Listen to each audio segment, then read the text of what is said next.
Hello, everybody. Welcome to session P4A. I think that's the right number. And I think you'll find that this session was well set up by our excellent keynote speaker talking about bias and fairness this morning. I hope you were able to tune in for that. My name is Robin Burke, and I'm the chair for this session.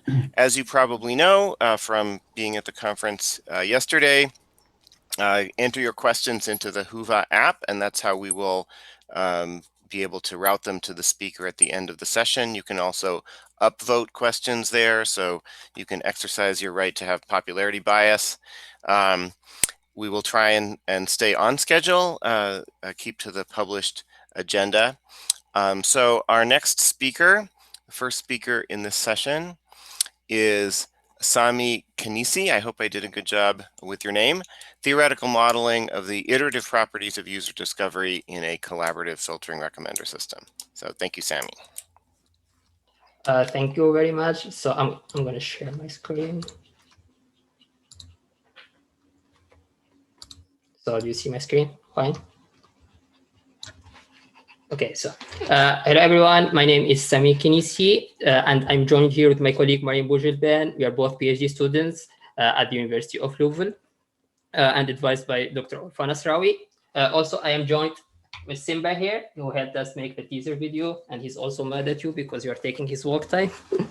So I'm going to present our paper entitled Theoretical Modeling of the Iterative Properties of User Discovery in a Collaborative Filtering Recommender System. This work has been funded by NSF.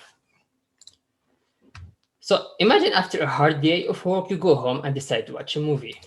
Since you like action movies, the recommender system will recommend more action movies. Now, let's say the same thing happens the next day, and when you decide to watch another movie, the recommender system recommends another action movie. At this point, you start being less interested in the recommendations. And if this scenario happens for more iterations, you become really frustrated with the recommendations and you lose interest in them. You find yourself trapped in a filter bubble. I know here we use movies as an example, but the same thing can happen with other types of recommendations that we use daily, such as jobs or news. This is due to the closed feedback loop bias in recommender systems, which causes exposure bias where the user only rates items that are observed. This can cause, as we discussed, filter bubble, polarizations, and underexposure for items. So in this work, we will discuss the feedback loop problem.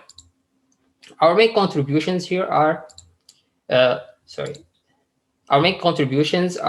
going to present a theoretical framework of the evolution of a recommender system's feedback loop. We're going to also provide a theoretical bound on the user discovery, and we're going to verify empirically the theoretical results. Also, empirically, we're going to challenge standard exploration approaches and their effectiveness in increasing the user discovery.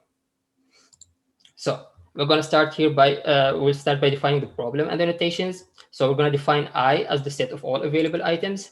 Also G as the set of groups of items based on some criteria like chance or predefined similarity metric. So in this work, we work with groups of similar items rather than individual items. We also define S as the set of seen groups of items. A seen group means that you have seen some items belonging to that group. Example, if we group based on genres, if you see an action movie, we consider the action movie groups as a seen group. We also define B as the blind spot of the user, which are groups that are not seen to the user, but they may be relevant. So let's describe the process of the recommendations in a classical setting. First, the user is going to see some groups of items. Then the user provides feedback for these items in the form of ratings or clicks. These ratings will be used by a model to learn and provide a set of recommendations. Then these recommendations will be seen by the user to form S of t. Finally, the process will repeat itself for the next iteration t. So using this framework, we will study the asymptotic behavior of delta S defined by the increase in the number of new groups between consecutive iterations. And also, we want to study the delta BT defined as the decrease in the number of unseen and relevant groups between consecutive iterations.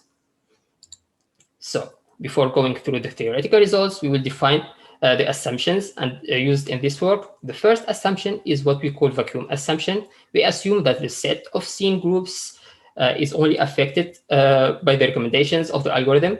There are no other factors like other platform recommendations or recommendations from France, etc. This may, of course, seem restrictive. However, it is essential to allow us to derive the first step in our theory to isolate the impact of the feedback loop alone with no other factors.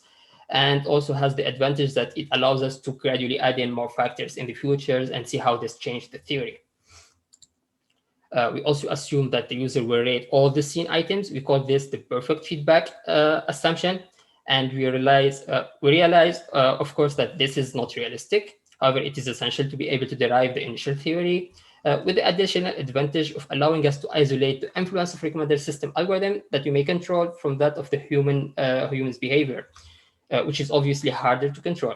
So despite these assumptions, and to be more realistic, we will later empirically challenge this assumption by making the user only rate a few items depending on their ranks.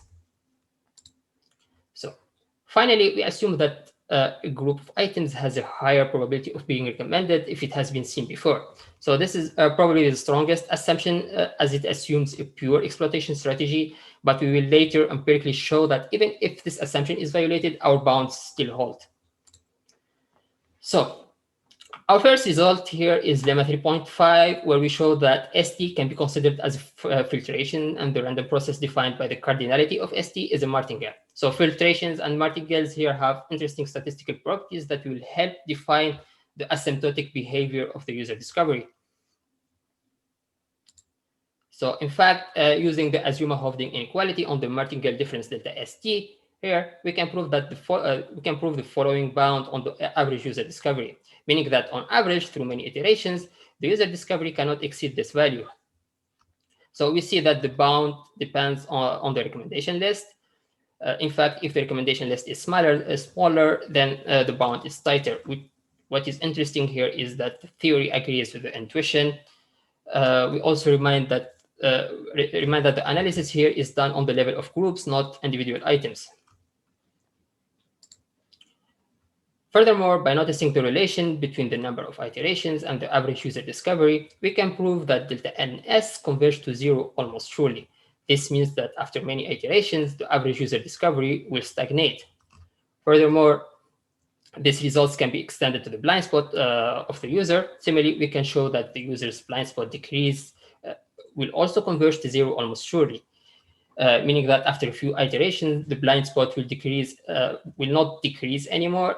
And there are groups of items that will not be explored in this blind spot, as we can see here through this illustrative example. So I'm going to describe now our empirical validation process. Now, to verify our results, we use the MovieLens 1 million dataset, which has 6,040 users and 3,952 items, and a rating density of 4%. We also used 18 genres as the items group, so we consider genres as a group of item. And for our recommendation model, we used matrix factorization. So our first step of our empirical validation, we designed an experiment to validate the ranking assumption that we have made. So in fact, by sampling users and comparing the average ratings, we find that the seen groups of items have significant higher average predicted rating than the not seen groups, as we can see here in the distribution plot.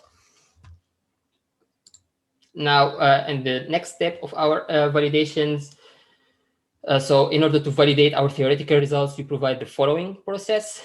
So we use a semi-synthetic data set, which means that the MovieLens data is completed using a matrix completion to mimic real-world data.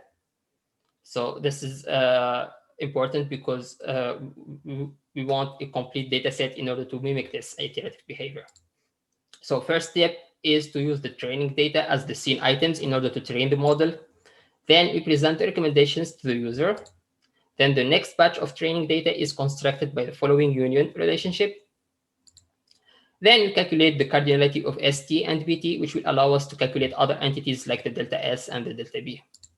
So this process will reiterate for many iterations to mimic the behavior of a dynamic recommender system.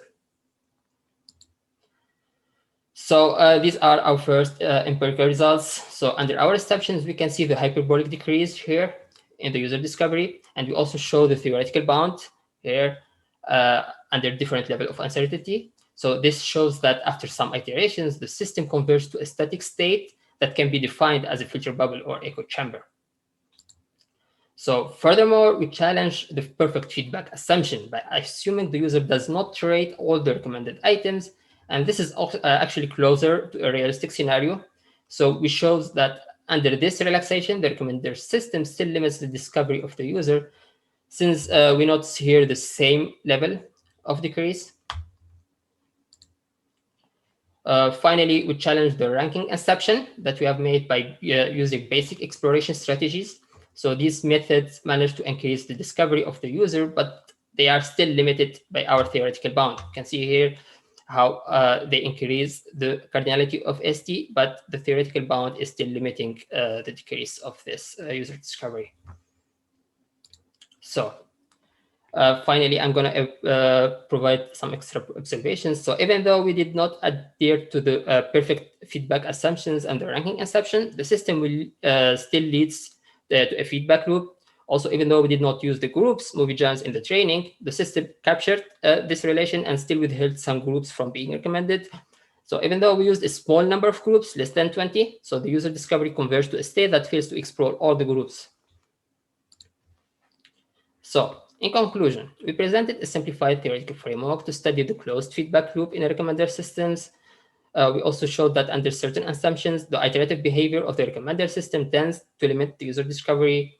We also used a simulation framework to empirically verify our theory and challenge the assumptions that we have made. A main limitation of the work comes from its assumptions. So actually, future work can theoretically challenge these assumptions. Also, future work can leverage our theoretical framework to include the user discovery in the optimization process. And this should encourage more diverse and unbiased recommendations. So these are some of the reference. More reference can be found in our paper. Also, feel free to ask any questions or reach us by email or LinkedIn. Also, I'll be available in the Gather session if you want to discuss more. Thank you. Okay, thank you, Sami, for that interesting talk.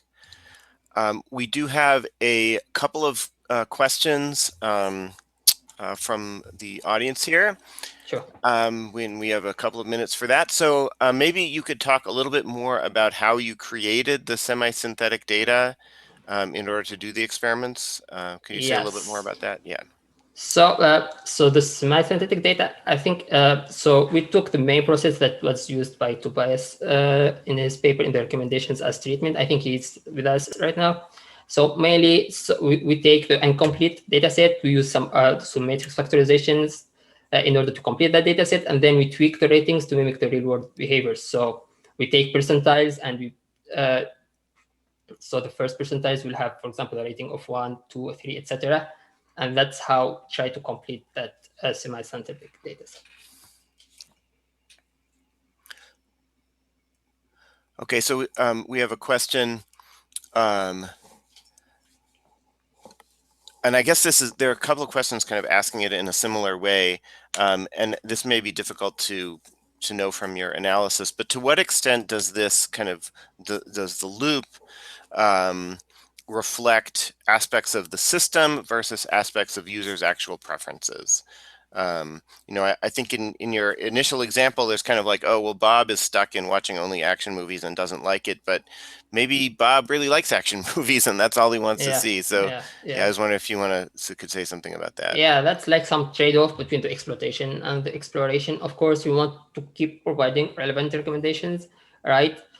But like, yeah, so the trick here is to try to make the user discover some items that are still relevant. That maybe Bob also likes comedy movie that he wants to discover, right? But you will never know that if you never recommend comedy movies.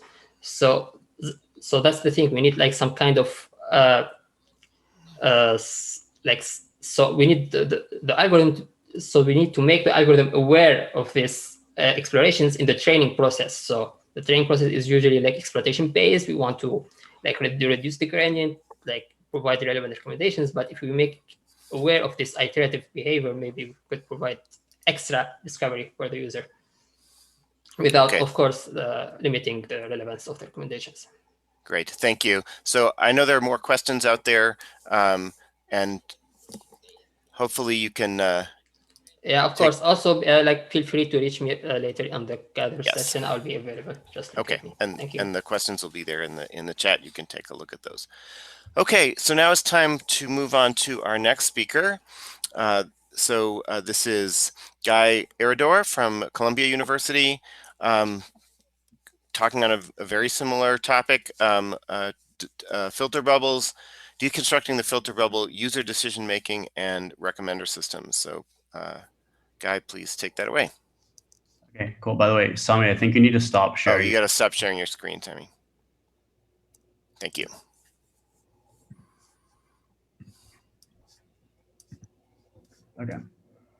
Okay, cool. Thanks for coming. I'm going to talk today about our paper, Deconstructing the Filter Bubble. I'm Guy, and this is joint work with Gonçalves and Shan Sikdar. So when we started this project, we were originally interested in this broad question of how recommendation systems impacted user consumption choices. And the literature has, broadly speaking, identified two potential issues with recommender systems. The first is that they may lead users into so-called filter bubbles, which is the idea that users consume items in increasingly narrow portions of the product space as a result of recommendation. And the second issue is user homogenization, which is that because of recommendation, users consume increasingly similar items as each other.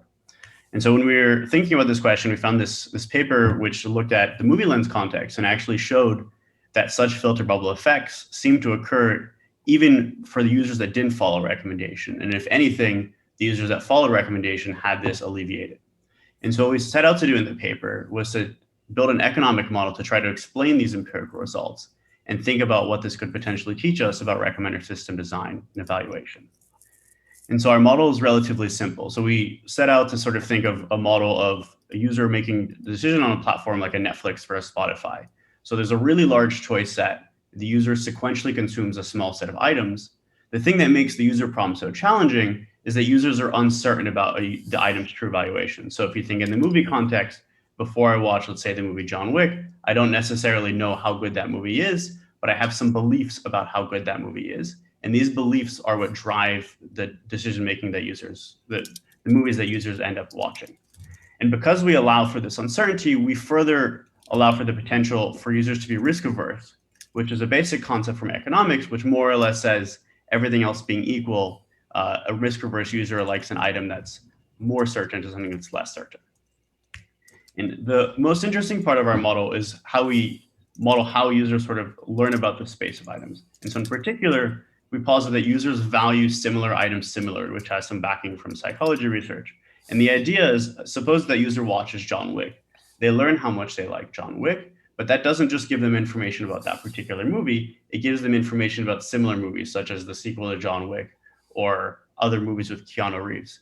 And this leads them to update their beliefs about these items, which leads them to change the consumption decisions they're going to make in future periods. Finally, we model users' evaluations as including both an idiosyncratic and common value component, where both of these are draws from distinct Gaussian distributions, particularly so that we can tractably implement this third idea. And we model recommendation in a really stylized way so that we focus purely on the user aspect of the problem, where the recommender knows the common value component and reveals that common value component and pairs it with the user beliefs to give recommendation. So we evaluate this model via simulation over a grid of parameters. But the basic intuition sort of follows from a really simple example. So take this really simple product space. There's 4 items. Item 0 is more similar to item 1 and 3 than it is to item 2. All right, we suppose at the beginning of the world, the user has a mean belief of 0 for all items. And we're in a Gaussian environment, so the covariance matrix is given by some scaling factor. And then this row is a parameter, an exogenous parameter, which ranges from 0 to 1, which basically just scales how correlated the utilities are. So let's suppose that the user consumes item 0, and the realization of that utility is y.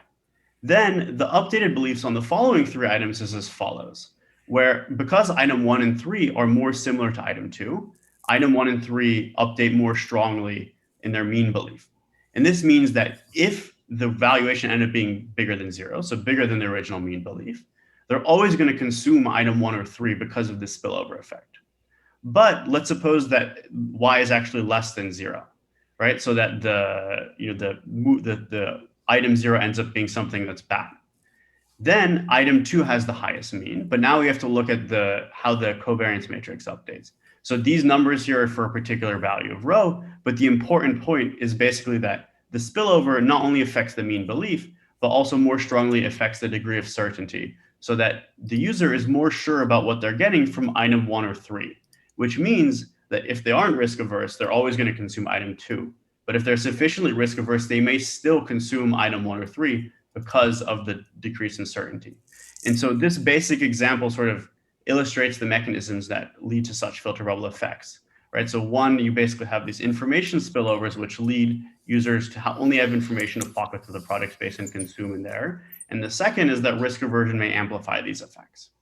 And the intuition more or less is borne out in the model. So this is one figure from our paper where this just looks at, in our simulations, what's the average distance that a user travels in the product space, where this blue line is the no recommendation regime, this orangish line is the recommendation regime, and this green line is the oracle regime, which is basically the perfect information regime. So what the user would do if all uncertainty was resolved.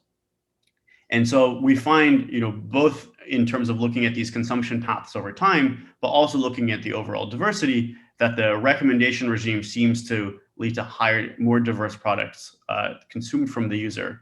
And the intuition for this is literally just that, by giving users information, the recommender allows the users to sort of get out of the pockets of the product space where they had information.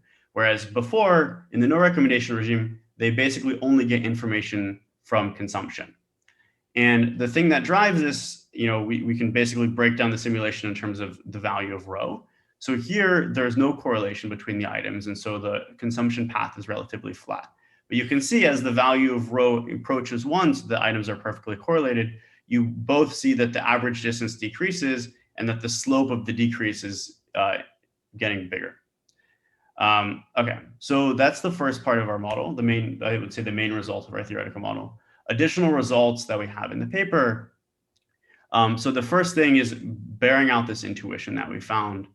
Such filter bubble effects seem to be amplified by risk aversion, precisely for the reason that such as the informational spillover reduces uncertainty as well as influences the mean belief. The second thing we found, which was kind of interesting, was we looked at, what are the welfare gains from recommendation, right? So by giving users information, we suppose that users are probably getting better off. But we actually found that the welfare gains are decreasing as correlation between the valuations increases. And the intuition for this is that users in our model basically get information from 2 sources. They either get it from recommendation or they get it from consumption. So when the correlation is really small, they only get information from recommendation. And so that leads to the biggest welfare gains. Whereas when the correlation is really high, in essence, the information that users get from consumption sort of crowds out the information they get from recommendation. Then we looked at the question of, is diversity in this context actually a good thing? And we find actually that, the diversity and welfare are negatively correlated. And the reason for this is precisely because you can generate very diverse item sets from a user that doesn't necessarily basically jumps around the product space because they can't find good items. And under recommendation, we find that these two are uncorrelated. Finally, we turn to the question of does the recommendation increase user homogeneity? And we find that by coordinating individuals around high common value component items, recommendation increases homogeneity relative to the no recommendation and the oracle regime. So those are the main theoretical results. We have results from simulation. We have some additional results in the paper as well. The final part of the paper was we wanted to think about, what does our model potentially say about recommendation system evaluation? And the first thing we sort of zoned in on was this folk wisdom that accurate recommendations might not necessarily be the most useful recommendations for users, which has spawned a number of different evaluation measures. But we think that our model can say something about why this might be the case. So let's think again about this John Wick example. Let's suppose the user liked John Wick. Now, a good content-based recommender system would infer that the user must also like John Wick Chapter 2. But if you take our model seriously, the user themselves would have already made this inference, right? And recommender systems traditionally ignore the inferences that users themselves make And in fact, usually most systems ignore user beliefs entirely, right? So even if I were to recommend to the user John like chapter 2, that might not actually be the most informative recommendation for the user because they may have already made that inference themselves. So we sort of sketch an approach to sort of think about, instead of just thinking about predicting ex post consumption values, sort of pairing this with valuable information, where valuable information is steering user behavior towards better choices. And an implication of this is that it's important to collect data not only on post-consumption ratings or inferred what users like after they've consumed an item, but also on pre-consumption beliefs to better understand the choices users will make without recommendation, and in particular, how that behavior changes as a result of recommendation. Thanks. There's a lot more details in the paper, and happy to take questions via email or in this Q&A session. Thanks.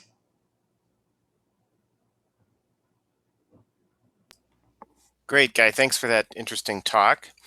I think maybe the thing to do is to stop screen sharing. But one question that came up, maybe this is a quick answer, is how you're measuring the distance, how you're measuring average distance in the experiments. Yeah, so we basically have a distance measure that depends on the index. So we don't consider, we have a really stylized product space where basically the items are ordered from 1 to n effectively, and we use some standard diversity metrics from the literature to measure diversity, and the distance is literally the difference between the indices.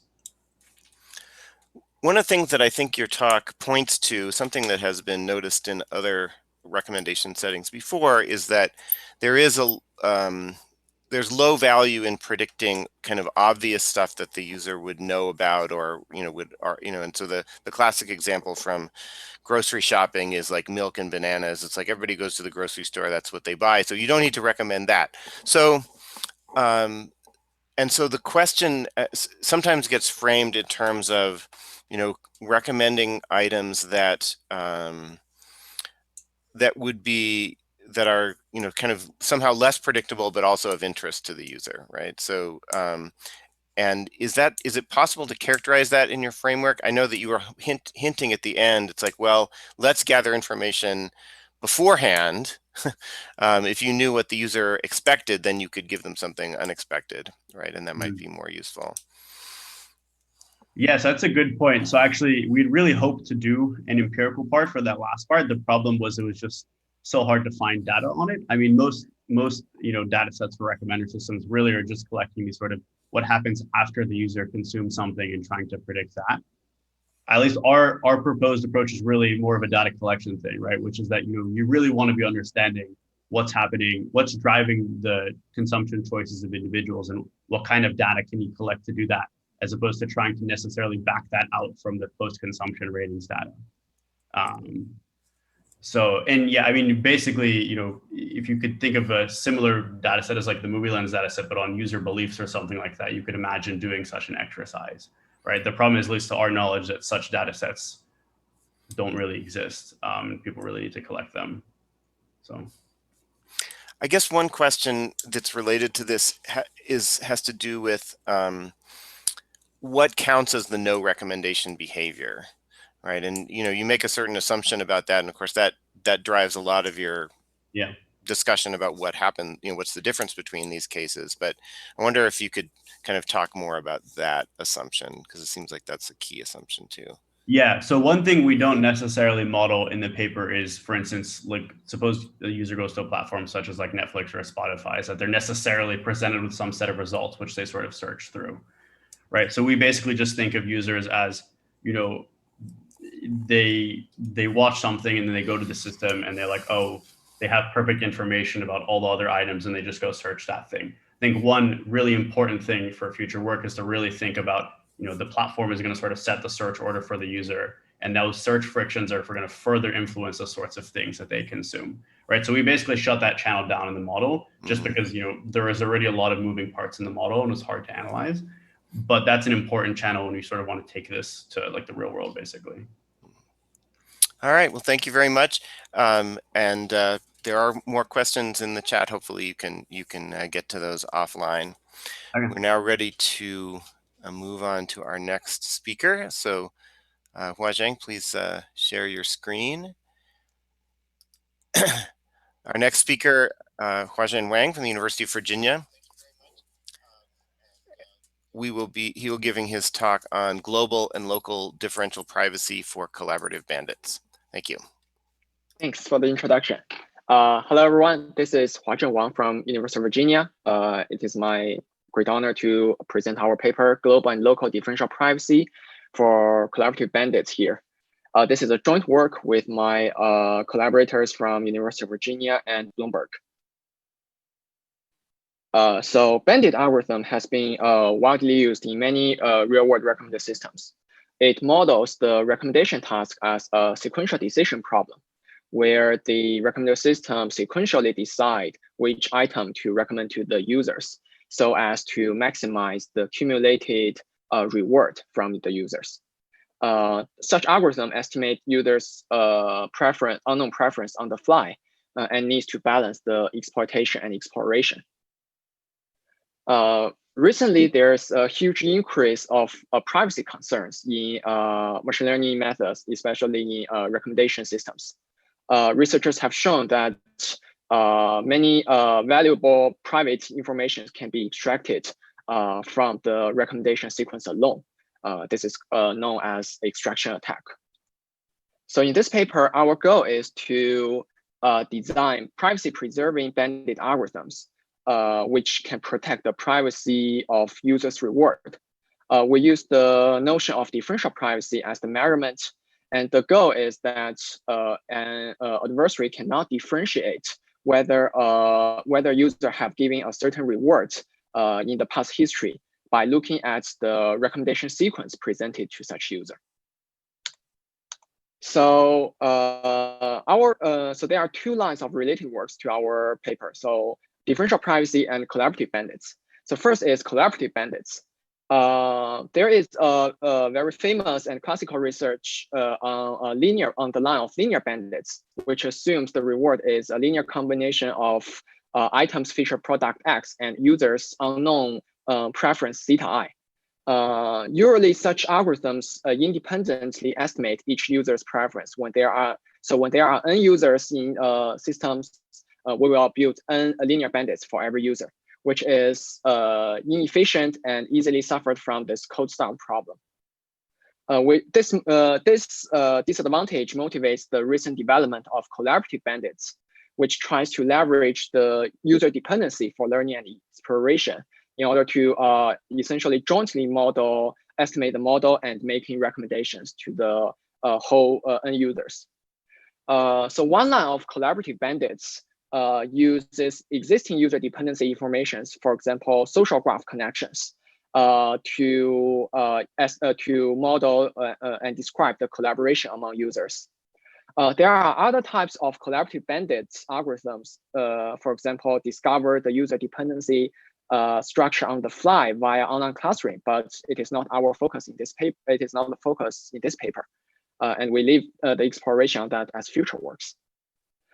So in terms of privacy parts, we use the classical notion of differential privacy, where the goal is that by looking at the algorithm's output, here is the recommendation sequence from the bandit algorithm, and adversary cannot differentiate whether a reward is presented in the historical data or not.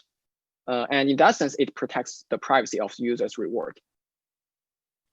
So there are a few existing works on private linear bandits already. So the idea is to add noise in the closed form estimator of ridge regression. So here is the closed form estimator of linear bandits algorithm, where the theta hat is the estimation of the user's preference.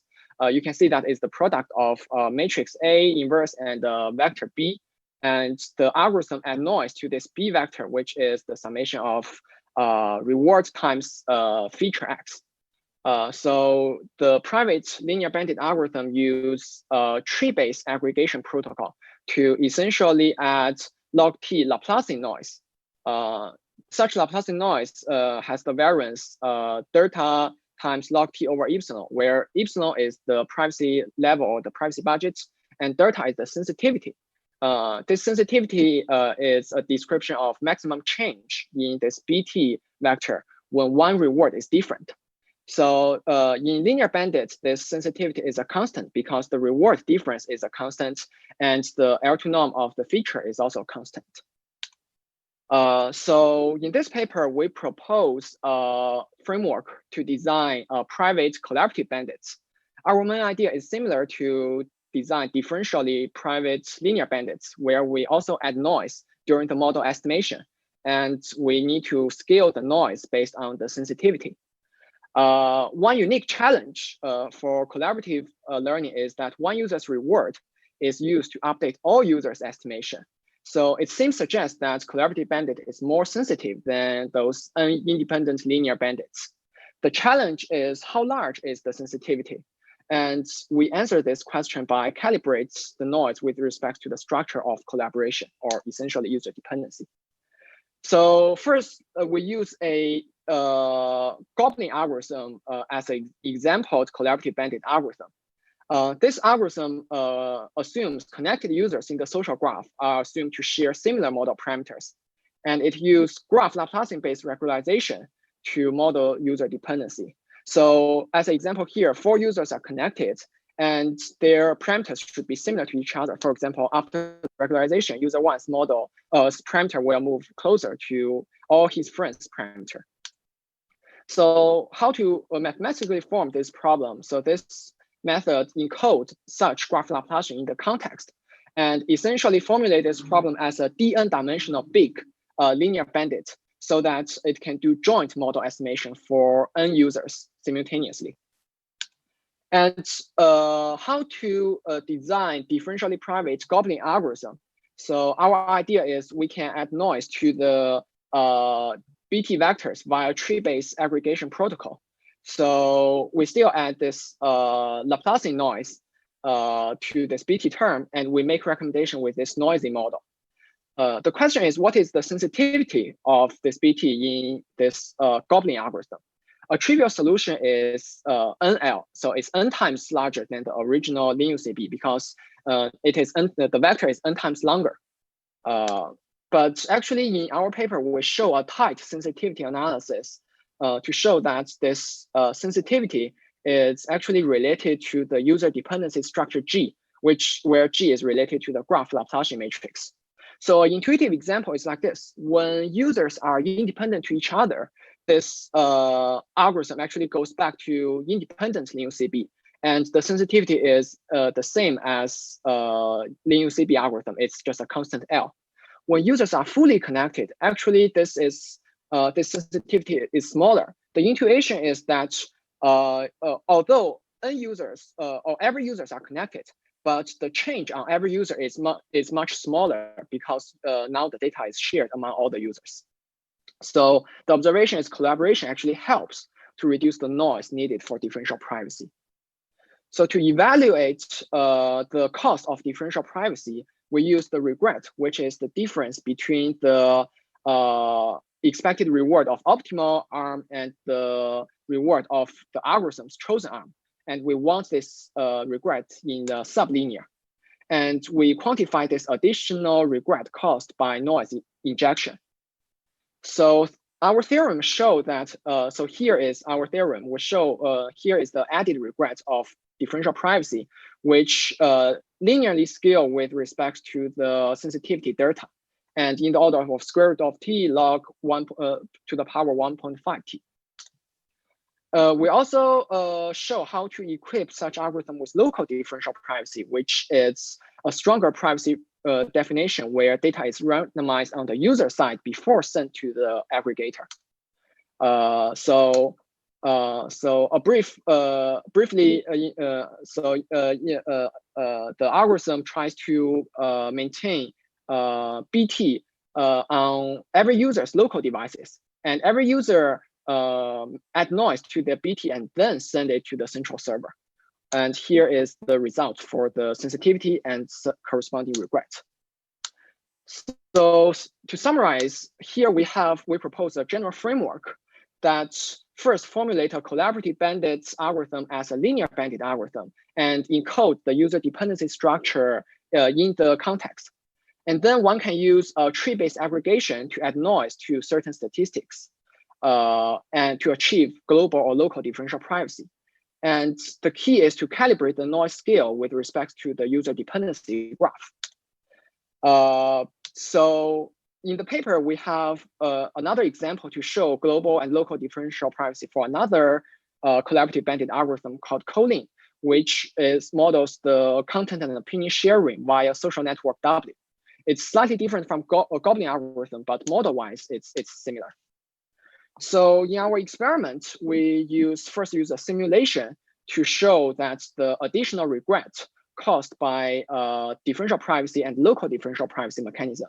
And here we can show that local differential privacy algorithm suffers much larger regret due to the large noise in the algorithm. We also use a real-world data set called delicious data set, where the social network structure is known for all the users. And here, you can also check our paper for more results on different data sets. And also, we vary in the different privacy budget epsilon and show the cost of additional regret.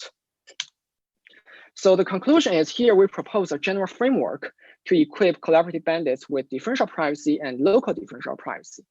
The key is to calibrate the noise scale with respect to the user dependency graph.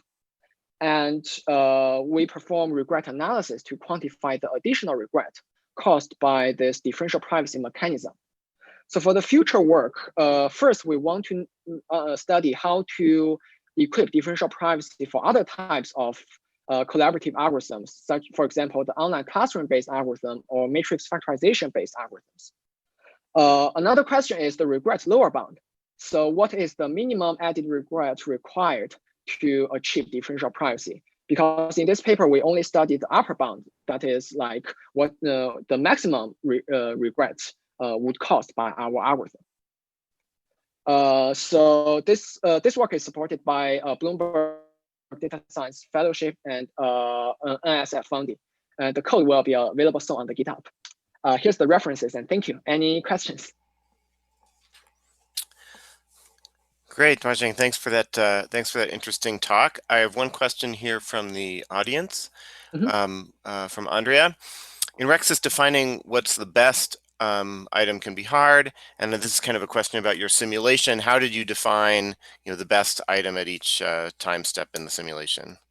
Oh yes. So in simulation, we can everything is simulated. So we simulate users preference vector theta, and we simulate items feature X, and we assume the reward is linear. So we know the reward for every item, which is just X dot product theta. So in simulation, we know everything. Okay, and are the features, are those just generated randomly?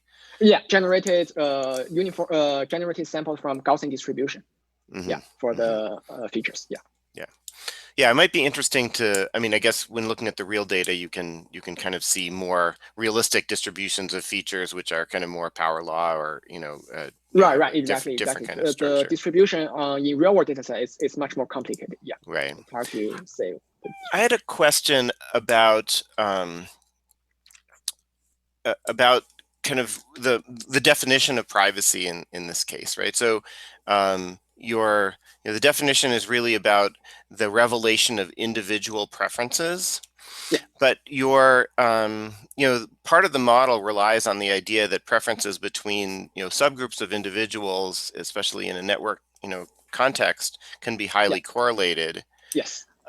Does it, if it's difficult for me to get individual to have revelation of individual preferences, is it still not possible that maybe I can learn something about a group and say, yes, the people in this corner of the network, they really like these items, and maybe I can't pin that on a particular individual, but it might be just as effective as from an attacker's point of view. That's actually a very good question.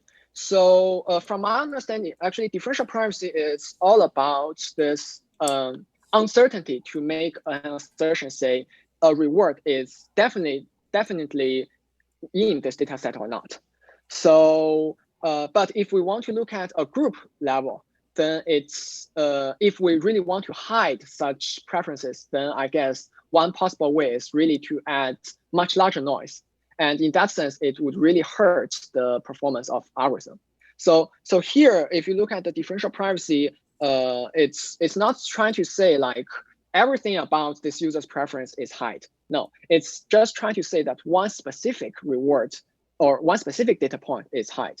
But it is fairly to say that the attacker or adversary can get a general understanding. Say, roughly speaking, this user should like this or not, but it's just they cannot tell for sure whether this user really say, for example, I gave this item specific. I used to rate this item for say a 5-star over the past history.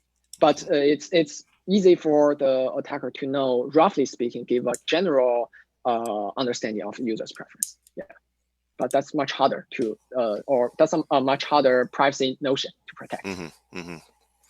Got it. Okay, well, thank you very much. I think we are on time here to move on to the next speaker in this session. And let's see. Yes, so I hope I do a good job with your name here. So this is Jiaxi Tang, and we will be hearing a paper on revisiting adversarial learned injection attacks against recommender systems. So please share your screen, and looking forward to your talk.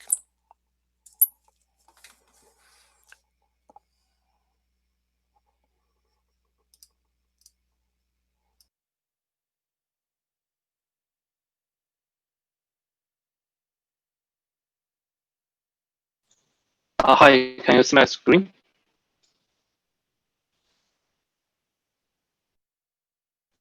Looks good. Okay, yeah. Hi there. This is Jiaxi. I'm here to present my paper revisiting adversarially learned injection attack against the recommender system, and it is a joint work. Sorry, let me start my video. And it is a joint work with Hongyi from Cornell University and my supervisor, Wang from Fraser University.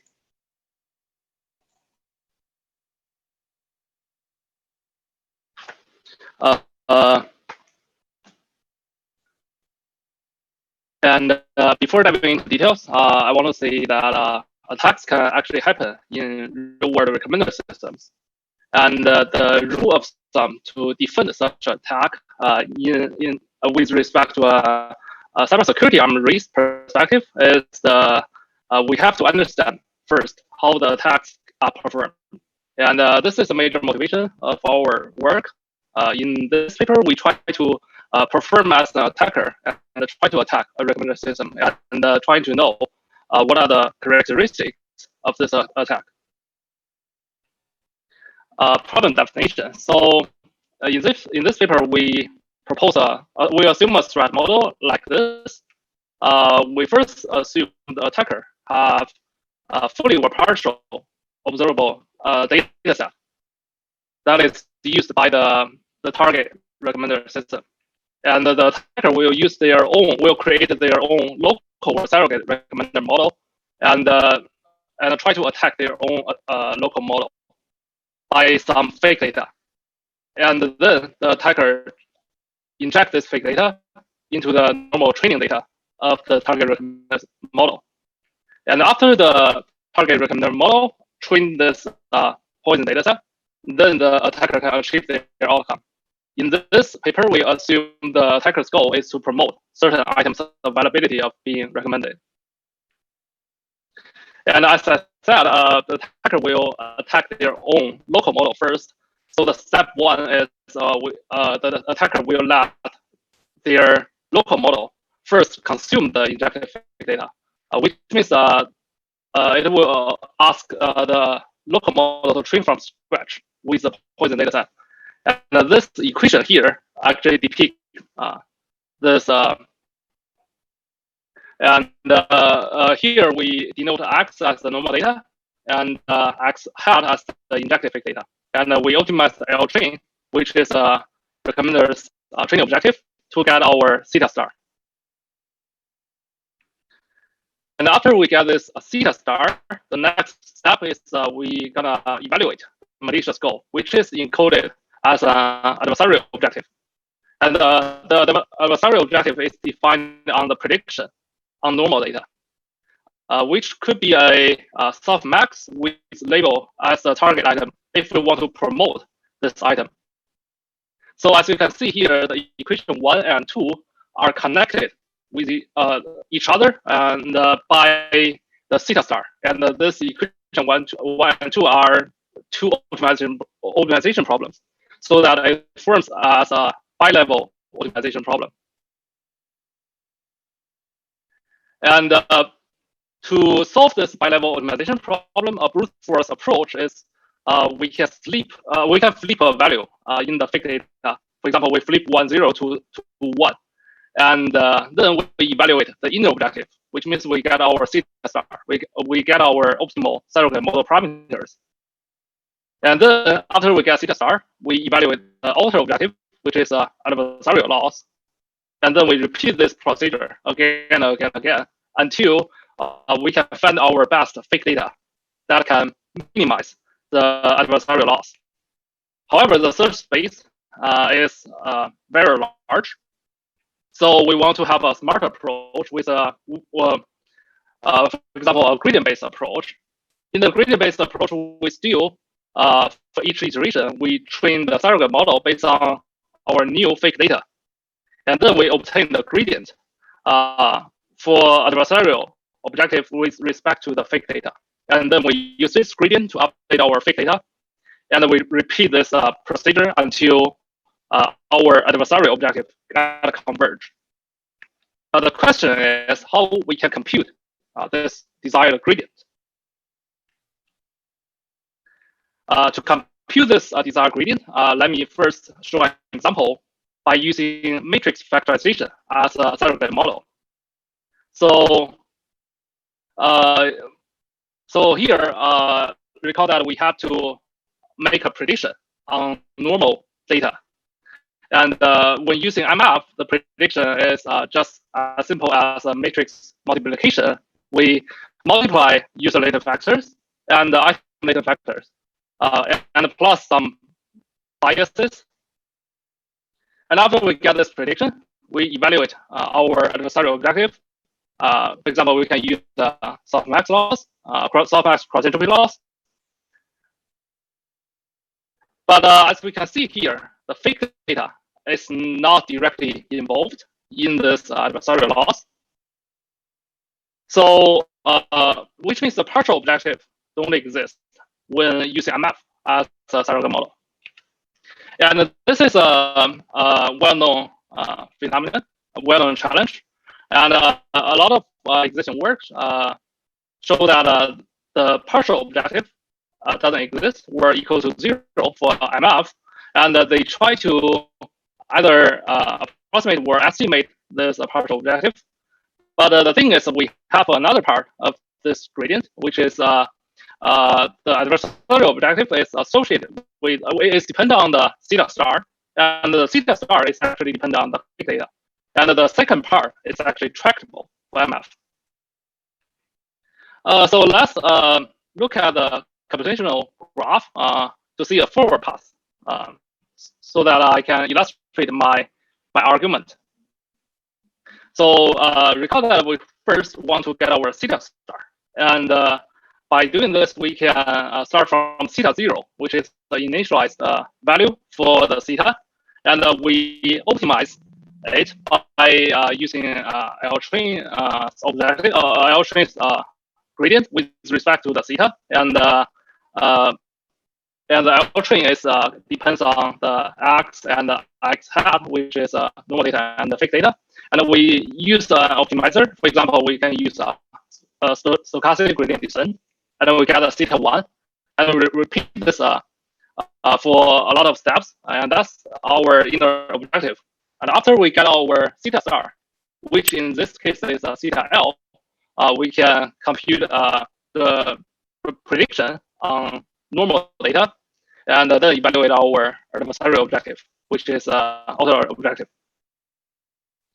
And as you can see, from this forward pass, actually the fake data is involved in computing the adversarial objective, and so that we can actually backpropagate the gradient.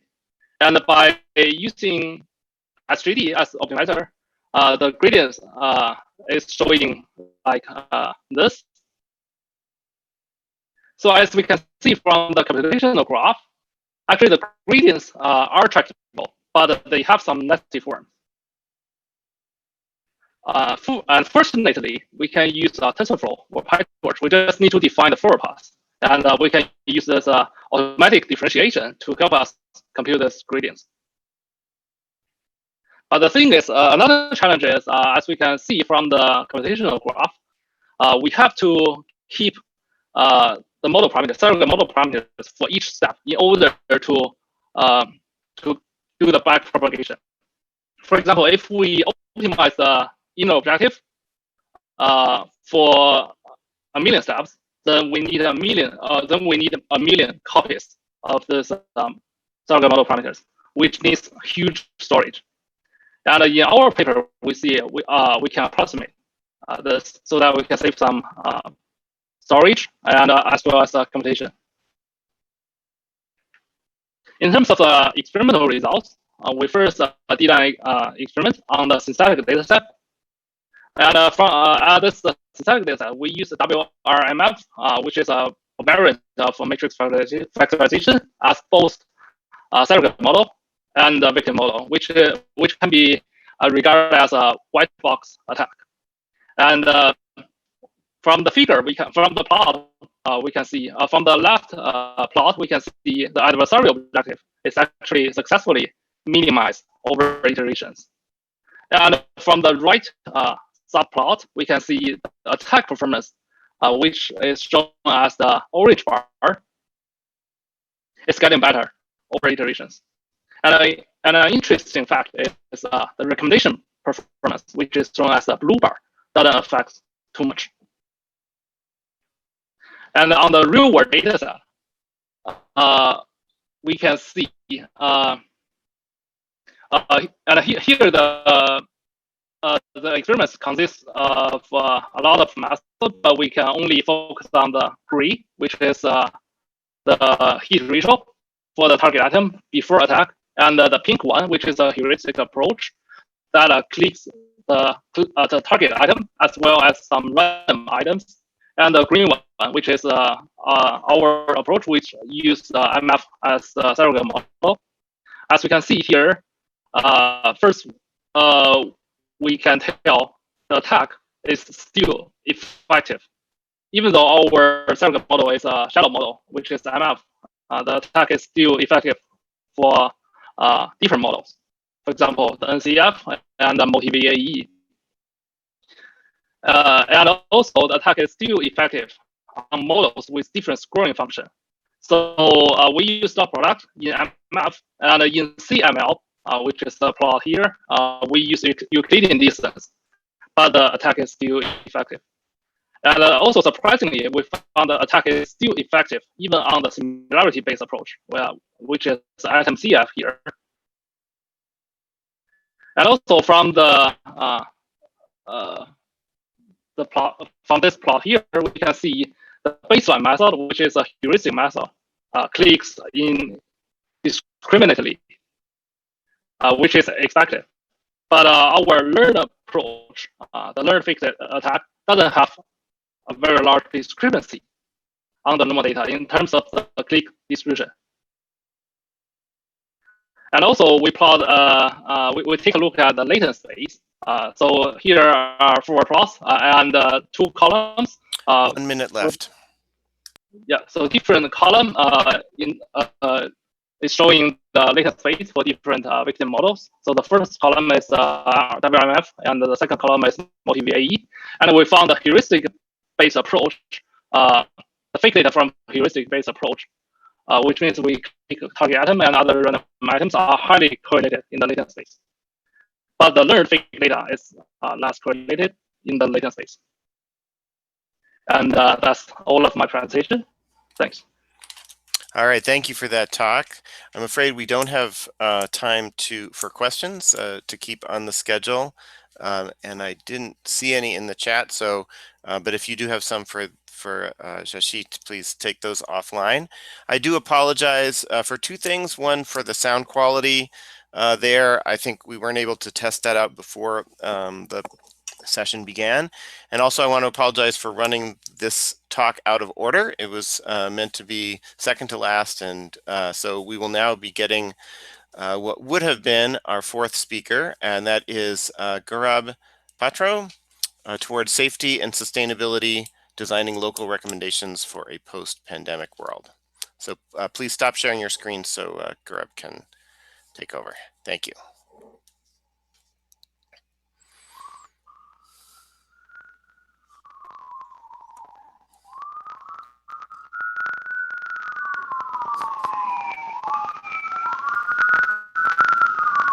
Is the slide visible? Yes. Okay. So I might not be able to start my video because the bandwidth here is a bit low.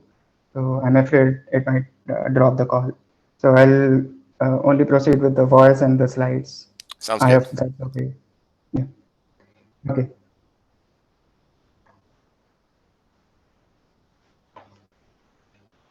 Okay.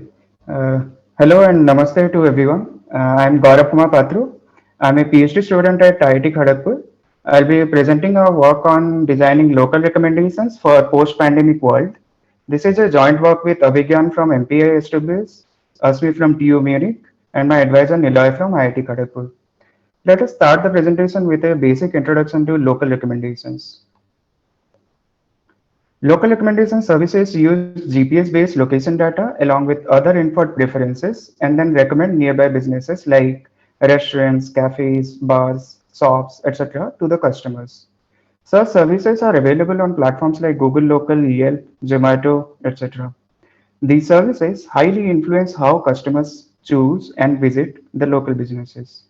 In fact, in 2016, more than 1.5 billion businesses have been visited every month by the customers using these services.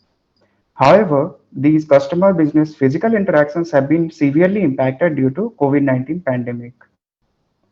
With more than 25 million infections and no established cure or vaccine yet, the first response of most of the countries around the world was partial or full lockdowns, which led to huge economic losses for the local businesses and also for the countries. So countries have started opening up with social distancing guidelines, and this has brought some balance to customer safety and economic sustainability both. Now, the key question we try to answer here is that can we design mechanisms leveraging the popularity of local recommendation services to systematically improve both customer safety and economic sustainability in this post-pandemic world? Before answering this question, first we have to see how suitable are the pre-COVID local recommendations for this post-pandemic world. So we gather and analyze some of the real-world data on this. First, we collect publicly available Foursquare check-in locations data of New York and San Francisco. We consider these locations as the locations of the customers in these cities and then gather the recommendations provided by Yelp and Google Local.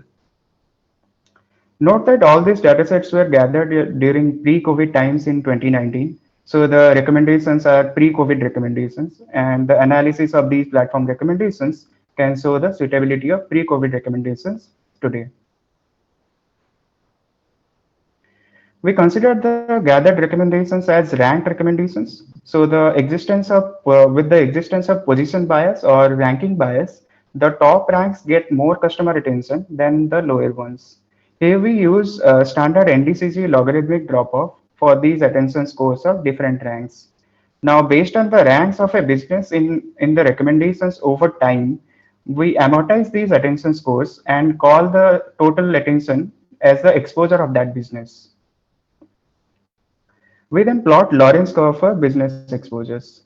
On x-axis, we have the cumulative percentage of businesses whom we have sorted in increasing order of their exposures, and on y-axis, we have the cumulative percentage of exposure of those corresponding businesses. Now the teal broken line, which is the diagonal line, represents the equality mark. If the Lorentz curve is closer to the diagonal line, it means that the businesses have almost equal exposures. However, in all the datasets, we find the curves to be very far below the diagonal. So there is huge inequality in business exposures in all the cases. Here we have shown the plot for Lorentz curve for Google's New York data. The exposure of a business often leads to customer footfall and economic opportunity. So very low exposure can mean low sustainability. On the other hand, very high exposure can lead to huge crowds at the overexposed businesses. So this kind of overexposure is not desirable for social distancing and customer safety concerns. So just by redistributing the extra crowd or extra exposure among the less exposed businesses, we could solve the safety and sustainability issue. A naive way of doing that is the poorest K recommendation. So every time a customer comes up to the platform, we recommend the K least exposed business at that instant. And we call that as poorest K recommendation. Now we plot the Lorentz curves for poorest K also. The Lorentz curve for poorest K, which is in black color, we can see that it almost coincides with the diagonal or the equality mark. This means that poorest K achieves very low inequality, which could be the answer to safety and sustainability problems. However, we also have to see how it performs on the customer utility front. We use standard NDCG measure for measure with this logarithmic drop-off for customer utility. As we don't have the platform-specific relevance estimations, we use a customer survey. We have done a customer survey and learned several personalized learning to rank models. More details on the customer survey can be found in the paper. Using the NDCG utility metric, we find that the poorest K causes around 60% loss in customer utility in comparison to the top K recommendations or the pre-COVID recommendations. While the traditional pre-COVID recommendation or the top K ranking policy achieves high customer utility, it is not suitable for customer safety and business utility, business sustainability. On the other hand, the poorest K is better in safety and sustainability, while it performs bad in customer utility. So we need to consider the notions of safety, sustainability, and utility all together while designing local recommendations. Next, we formally define the desiderata for all these three notions. For business sustainability, we propose to ensure minimum exposure guarantee for businesses. It is very similar to minimum wage guarantee in labor markets.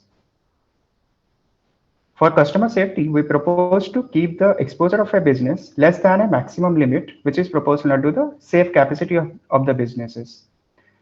We provide a detailed explanation on how we find safe capacity of a business and the corresponding upper limit on exposure in our paper.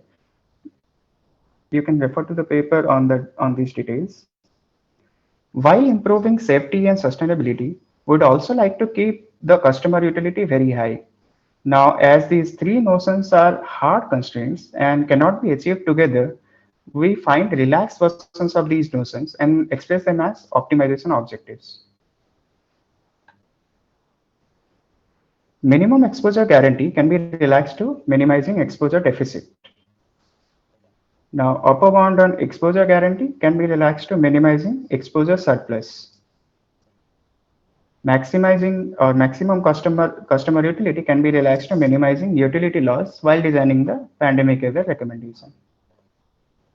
We combine the relaxed objectives in a joint optimization problem. Here, lambda 1, lambda 2, and 1 minus lambda 1 minus lambda 2 are the weights for sustainability, safety, and utility objectives, respectively. Now, the goal here is that at any customer instance, we have to allot ranks to businesses so that the joint optimization objective is minimized. We solve this by mapping it to a bipartite matching problem, which has polynomial time solutions. And we also provide a approximation method, which even improves the time complexity. Now, more details on this can be found in the paper. We apply this approach on gathered datasets and analyze the results. First, we use Gini index for inequality in business exposure. High value represents high inequality, which is bad for business sustainability. We find that the traditional top K or the pre-COVID recommendations causes huge inequality, while the poorest K causes very low, I mean the lowest inequality. However, in our proposed method, with the increase in lambda 1, we see a decrease in exposure inequality, therefore an improvement in sustainability. For customer safety, we measure the mean exposure surplus of the businesses, which also represents the probability of overexposed businesses. High value represents high chances of overcrowding. So low values represent better customer safety. We observe top K with lowest customer safety and poorest K with highest customer safety. On the other hand, our proposed method significantly improves customer safety with the increase in lambda 2. On customer utility front, the top K ensures the maximum utility and the poorest K causes significant losses in customer utility. However, our proposed method causes marginal loss in customer utility. Now, summarizing our results, the traditional pre-COVID recommendations ensures maximum utility while failing to ensure sustainability and safety. And the naive method, which is the poorest K, gives best performance in safety and sustainability while being the worst in terms of customer utility. Our proposed method significantly improves both customer safety and sustainability while causing only marginal losses in customer utility. Detailed results along with other metrics and many more baselines can be found in the paper. In addition to the very timely notions of safety and sustainability, our proposed method is easily adaptable and it also provides three-way control over safety, sustainability, and utility through hyperparameter settings. This is highly useful in current scenario as the hyperparameters can be dynamically set according to the need of the situation. The datasets and codes will be available in the provided link. Thank you for listening to our talk. You can also follow our research group on Twitter @Synergy. Thank you. All right, thank you, Gourab, for that interesting talk. We have a couple minutes for questions. I do see a question from the chat, and this is about your looking at the adapted model. How do you infer the utility of your adapted recommendations since they're not following the policy of the previous recommendations historically?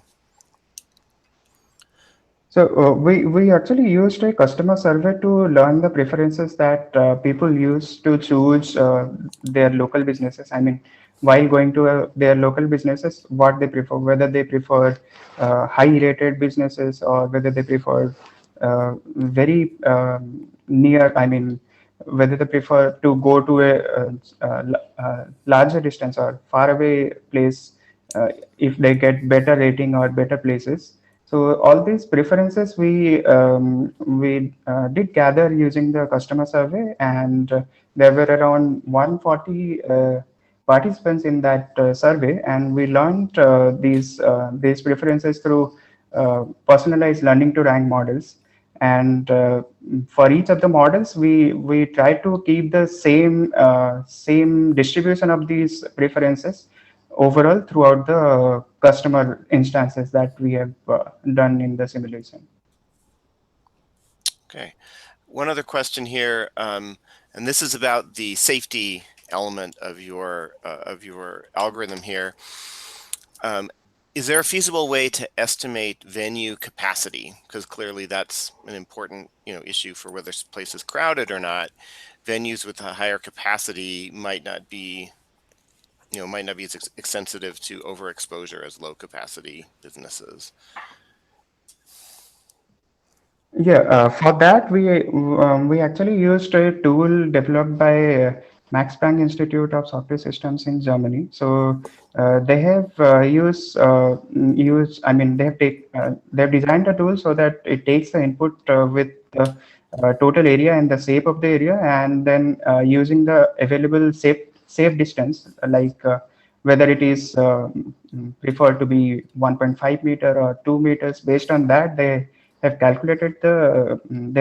designed this tool which calculates this the safe capacity of that area. So based on that, we calculated the safe capacity of each of the businesses. Great. This is a very interesting paper. We are out of time though, and so we'll now move on to the last paper in this session, Tobias Schnabel, and we'll hear about debiasing item-to-item recommendations with small annotated data sets.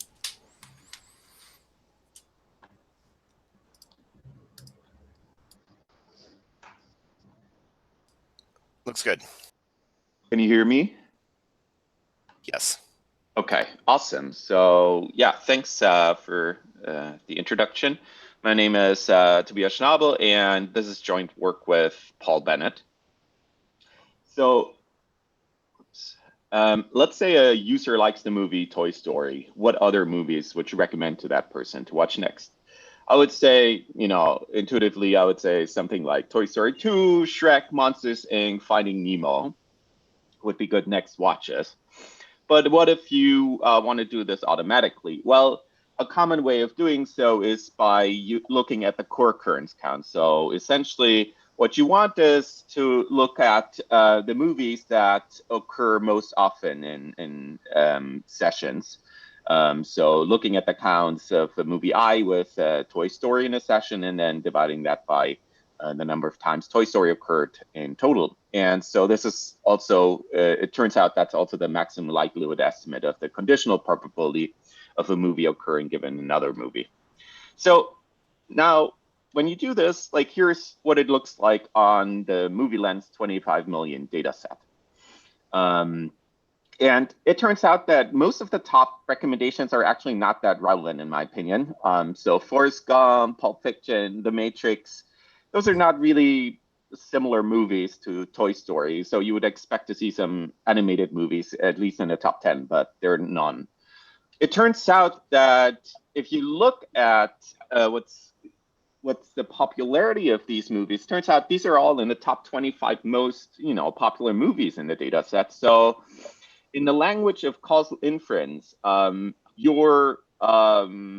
similarities are confounded by the popularity. And to formalize this a little bit better, here's the model or the notation that we use.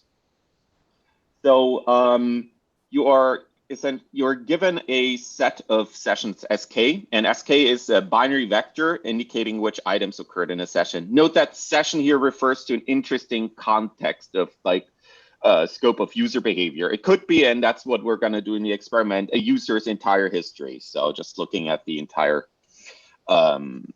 history. And in the example below, like items 1, 4, 6, and 7 occurred. And SKI equals 1 just means that the item occurred in a session. So what we want now is an estimator for the conditional probability of an item occurring given another item, let's say Toy Story. The problem is it is very unrealistic to assume that we observe this full kind of engagement vector Sk. Users are typically not aware equally of all items in that are available in the inventory, or there are other biases such as the interface or positioning of elements. And then so is what we observe is actually this partial Sk ops, which has some entries missing. And they're missing not at random. So in the example here, we would have the first and kind of the 7th entry missing. And what this means in terms of causal language is that it causes the naive estimator, which we saw earlier, the core occurrence counts, to be non-consistent, so to not converge to the true value even under infinite data. How can we fix this? Well, a commonly used technique is to use the inverse propensity scoring estimator, and that gives us a consistent estimator. In this, in a simplified version of what we saw earlier, this would mean that you just multiply the counts by their inverse propensities here. Pi and Pj are the inverse propensities. That means the inverse probability of observing a certain entry. or item I. So now the problem is, where do we get these propensities? Well, you can randomize data and estimate things that way, but this is often infeasible in practice. Or you could fit a propensity model on observational data, but that relies on strong assumptions, so that might also not be desirable either. So in this paper, we go like a third route, and we ask the question, what if we had some labeled data? So what in particular, what if we had some relevance statements that said, well, the movie Up, given Toy Story, is more relevant than, you know, the movie Star Wars.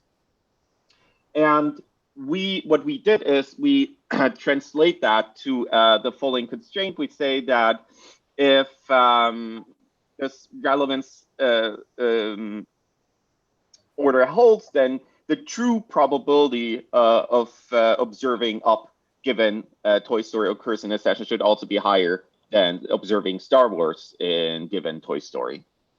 And then what we do is simply find a propensity model that satisfies these constraints. So if you, look at this is the high level picture of the framework that we're proposing. You specify propensity model P theta. You have some observational data, so those are the occurrence counts, and then you have some annotated data where people give you these pairs of like, this is similar, more similar than this other item.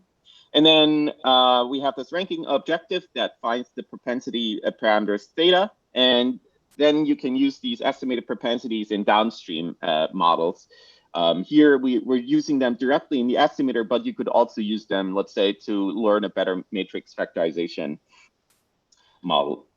And so now going to the experiment setup, we used the movie lens 25 million data set that we binarized in the usual fashion. We used annotated data coming from a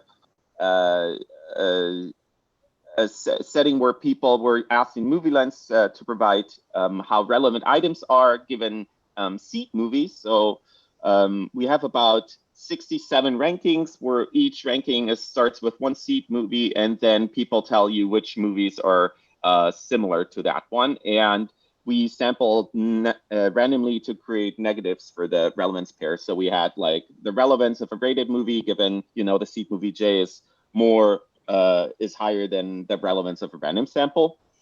And then for the propensity model, we used one where we considered the release date, popularity, and the ratio of ratings with respect to the seed movie.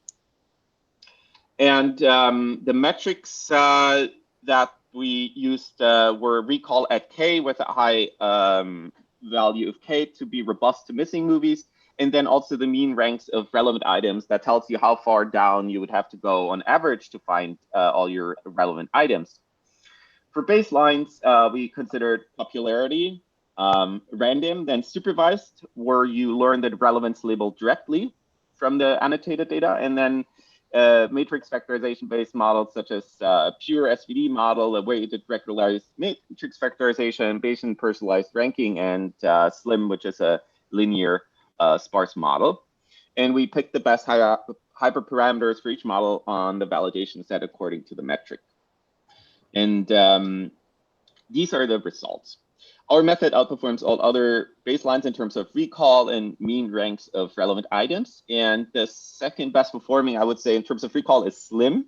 However, it misses out on relevant items as the high number of mean ranks shows. So you'd have to go very deep in some cases to find all relevant items. And you can also see that the naive method co-occur here scores not that great.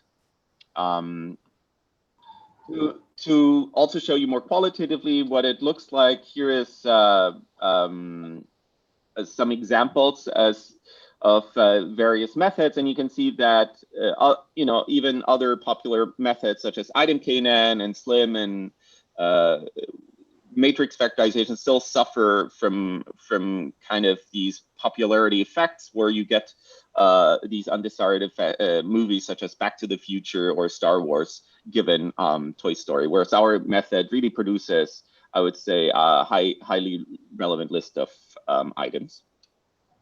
So a few final words. The two things to consider when picking a propensity model are the statistical efficiency and the causal validity. For example, in this simplified causal graph, there are two causally valid propensity models. The first option is to model a model where you condition all the variables on the top, like time in inventory, popularity, and release year. Whereas the second option is to simply learn a salience score for each item. Now, with large inventory size, the second model might lack statistical efficiency. However, in case any top row variables are unobserved, the second model would remain causally valid. And so to conclude, we've provided kind of a method that estimates causal parameters via a small annotated data set and relies on the additional assumption about the relationship between the true cause effects and annotations. We applied it to item recommendation, where we formalized it as an estimation problem for missing data and leveraged the IPS estimator. And then in future work, we'd like to look at learning guarantees, like under which you can identify the true parameters, and then also applying it to other scenarios where annotation is easy, for example, search. All right. Thank you for that very interesting talk. We have a couple minutes for questions, and I see a few from the coming in from the chat here. So one probably a quick question from Mariano: is the PyTorch implementation from the paper going to be made public? So yes. Interest in that. Yeah, okay, I great. think I'll make that available. In the paper, you say item-to-item recommendation is fundamentally counterfactual. That was one of your points in here. And do you think that that's just an aspect of item-to-item recommendation, or is it really a more general recommender systems property? Oh, it's the latter. Like it's fundamentally a property of any interactive system. It is counterfactual because you only get to observe the reactions to things that to interventions that the system actually carried out, but you never have the luxury of observing what would have happened in a parallel universe where you made any of the other interventions, or AKA recommendations, right? Right. So yeah. I have a couple questions that are related here about kind of the scale of the annotation task. And so one question was kind of, if you look at those Toy Story movies, the ones that, that you're recommending and the other algorithms are not, are those ones, are they all ones that were annotated, or, and, what's kind of the density of annotation that's required for this to work? Right. Yeah. So yeah, there's a plot in the paper that shows that I think even with 100 or 200 annotated like preference pairs or rankings, you do really well. And I have a clean train test split, so none of the things are annotated in the test set. That is purely what the algorithm then deduces. I hope that makes sense. Okay, yeah. So the annotations are basically, you're learning over those annotations, but you're not recommending those items. So basically, right. The answer is 0 in terms of the recommendations. Yeah. Right. I have a clean set of kind of seed movies that are used only, or seed rankings, so to speak, that are used only for training, and then one that is used only for like testing, kind of. Yeah.